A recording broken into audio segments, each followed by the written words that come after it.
being able to adapt going forward. And I think that's where I see a big growth is, for example, agentic and communal traits we've thought as a source of categorizing, right? You are of this, or identify in this gender or of this sex, and say, so as a result, you do these behaviors and the other person's supposed to do these behaviors. But is that really the case? And the more I think right now is society is actually questioning that a little bit more and saying, maybe we can all do these traits, and I'd be curious to know, what we can and can't do.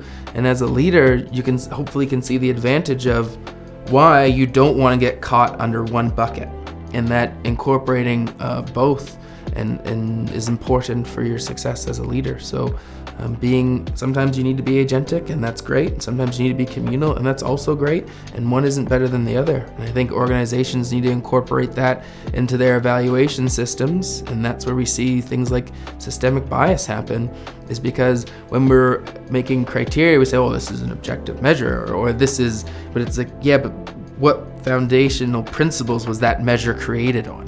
And are we then creating barriers that are preventing, women from getting into these leadership roles, even though we know, meta-analysis shows that they're probably better at leading than men are, and there might be reasons why, but it doesn't mean men can't be great leaders too. I was just out in Prince Edward Island meeting with an employee who had a situation with a team, and they were struggling and had to get them through a situation where a really traumatic event that had happened for them.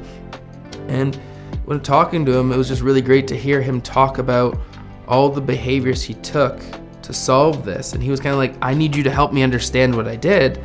And I was like, he was talking about how he was very compassionate with them, patient, wanted to make them stay connected, didn't let them start tearing each other apart, right? He wasn't, well, you got to be better at this, you got to step up, right? He knew that this wasn't a moment where I needed to be agentic, I needed to be communal to keep them connected. And now he said, not only have they been prospering, they're all moved on to leadership roles themselves within that team. So I think it's a great example of what I'm hoping the take-home message is that I'm trying to share here.